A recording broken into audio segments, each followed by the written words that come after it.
Luffy descobre que Dragon salvou a vida de Shanks em God Valley. No momento que gravo este vídeo, acabou de sair o resumo completo do capítulo atual de One Piece, e também já até vazou algumas imagens, e de fato, o incidente de God Valley finalmente se inicia. Todos os jogadores importantes estão presentes nesse evento que marcou uma era. Nós recebemos revelações sobre o Davy Jones, e parece que os Davys também eram piratas, e só de ver o Barba Negra junto à sua mãe já é algo muito marcante. Do outro lado, o Dragon segurando nos braços o Shanks, com seu irmão gêmeo ainda bebê.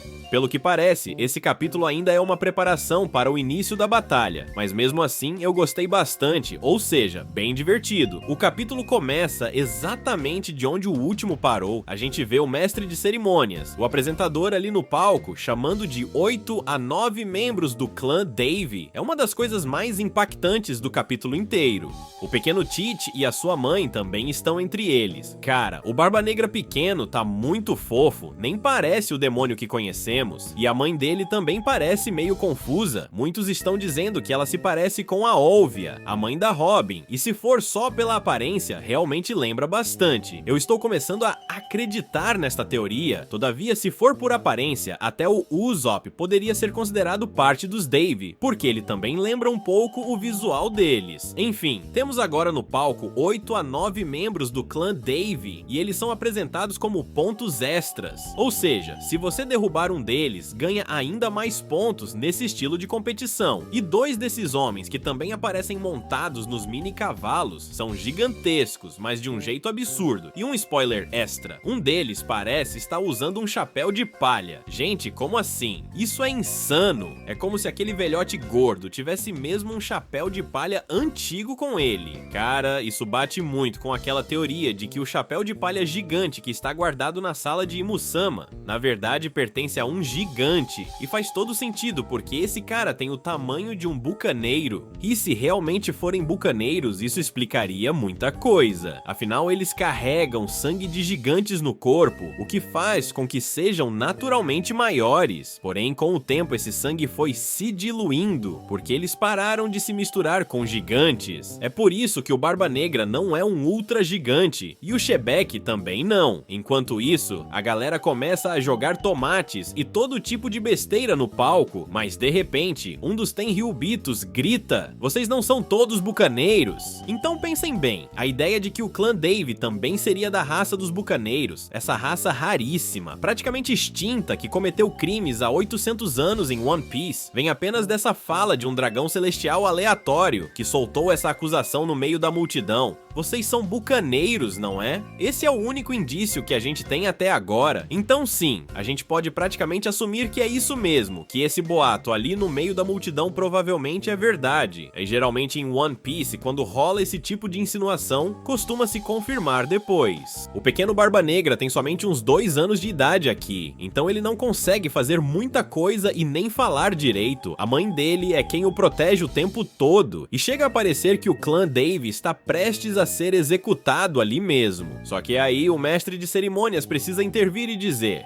"Não matem eles, senão vocês perdem pontos. Vai ter desconto na pontuação se fizerem isso." E nesse momento, a gente também vê os Cavaleiros Sagrados em cena, e vemos o Dragon observando o Kuma fugindo. Só que aí um dos nobres Mundias tenta atirar no Kuma, e adivinha? O Dragon é quem atira nesse dragão celestial. Cara, que insano! Claro, ele só usa munição de choque, mas ainda assim, Dragon atirou contra um dragão celestial. Isso é muito forte, isso já mostra claramente que ele já tinha se decidido, ele não obedecia mais à marinha, já tinha feito essa virada de consciência. O mais curioso é que o capítulo não dá destaque pra isso, ninguém aponta, ninguém grita, ninguém diz: "Olha, o Dragon mudou de lado." Simplesmente acontece, como se fosse algo natural, mas a gente entende o peso da cena, e aqui finalmente vemos o Xebec, os Piratas Rocks aparecem. E ainda recebemos um novo painel que conecta direto com o capítulo 1096, aquele em que eles apareceram no flashback do Kuma, mas ainda não estavam completos. Agora sim, vemos todos eles reunidos. E não só isso, descobrimos de vez que ele não é Rox D. Xebec, mas sim Davy D. Xebec. E junto disso, também temos o Barba Negra ligado a essa cena. Gente, a partir de agora, a gente não pode mais chamar ele de Marshall D. Teach. O certo, é David D. Teach. Em seguida, Shebeck fala quando todos os piratas Rocks aparecem. Claro, não estão todos. Por exemplo, a Ochoku ficou lá em Hachinozu, mas ele solta. Ouçam bem, tesouros, Shaki e as Akuma no Mi. Vamos trabalhar juntos e no final dividir tudo de forma justa. É bizarro, né? Porque até aqui, enquanto ele era capitão, todo mundo dentro dos piratas Rocks meio que era o seu próprio chefe, cada um agindo como se fosse um capitão independente. Mas agora, de repente, quando o assunto é a família dele, ele fala em união, só que detalhe, ele não fala nada sobre família, não revela que na verdade só quer salvar sua esposa e seu filho. O discurso dele é todo sobre tesouros, sobre a Shaki e sobre as frutas do diabo. E aí eu fico me perguntando, por que ele não abre o jogo de verdade? Por que não diz, gente, me ajudem a salvar a minha família? Tenho certeza que alguns, como o Barba Branca, por exemplo, iam amolecer o coração e apoiar ele. Não consigo acreditar que dentro dos Piratas Rocks, o ódio fosse tão grande assim a ponto de ninguém ajudar se soubesse a real situação.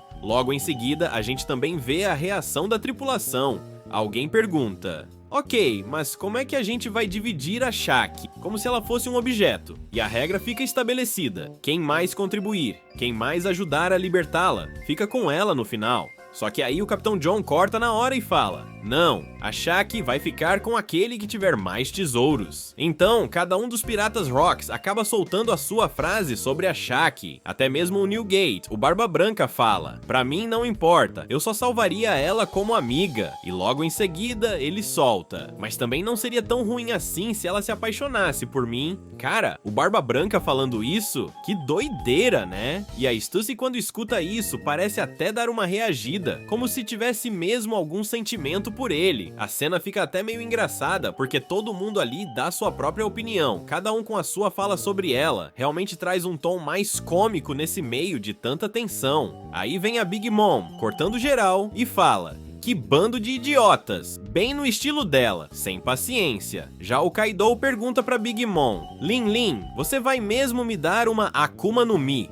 Totalmente no jeito bobão dele, meio inocente ainda. Isso porque a Big Mom tinha prometido que daria uma fruta do diabo pra ele, ou pelo menos deixaria ele levar uma. Logo em seguida, o caos explode. Os Piratas Rocks entram numa completa confusão, cada um pensando em si mesmo, e a situação fica um pandemônio. E agora a gente volta pro Dragon. Ele consegue pegar os dois bebês nos braços e sair correndo com eles. Inclusive já tem imagem disso, ele carregando os gêmeos enquanto eles choram. A cena é incrível, muito impactante. Por enquanto, parece que ele não foi visto, mas eu tenho quase certeza de que ainda vai ser descoberto. Até porque a gente já sabe que o Shamrock vai acabar ficando na marinha, ou melhor, no próprio governo mundial. Isso significa que ele não vai ser colocado numa caixa e contrabandeado como o Shanks. Então, provavelmente, o Dragon ainda vai ser interceptado, talvez até pelo Garlin, ou algum outro personagem forte da época. A gente vê também os piratas do Roger chegando, e o Roger dá a ordem pros seus homens: vocês cuidem dos tesouros, eu vou atrás da Shaki.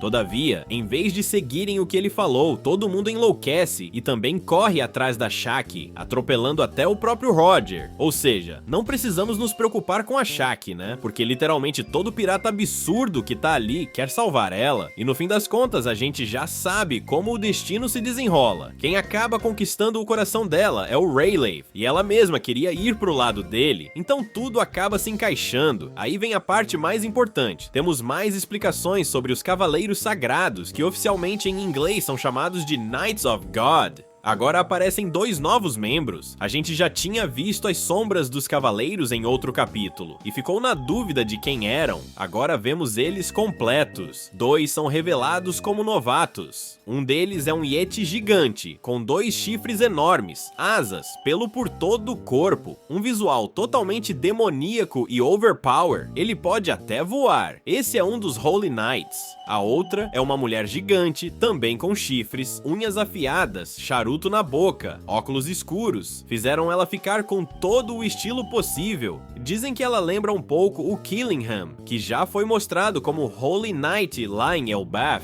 Isso deixa no ar a dúvida, será que ela é parente dele? E aqui finalmente a marinha chega em God Valley, a frota completa desembarca, e o Garp já começa metendo ataque de Meteor Fist, mandando pirata pra todo lado. O clima é pesado, mas ao mesmo tempo todo mundo chora de alegria ao ver o Garp lutando. Lembra muito aquela cena final conhecida, onde o Garp aparece ferido, em pé, e todos ao redor chorando de emoção por ele ter conseguido. Esse é o clima que passa. Agora, para alguns fãs, esse capítulo pode soar um pouco decepcionante, porque ainda é um capítulo de preparação. Eu já tinha falado antes que ia rolar pelo menos mais um capítulo só pra mostrar todos os players chegando. E foi exatamente isso, mas a boa notícia é que já tem vários partindo pra luta, então o caos já começou. Isso significa que no próximo capítulo, não na semana que vem, mas na outra, vamos continuar com o incidente de God Valley, e aí sim mergulhar em acontecimentos totalmente novos que a gente nunca viu.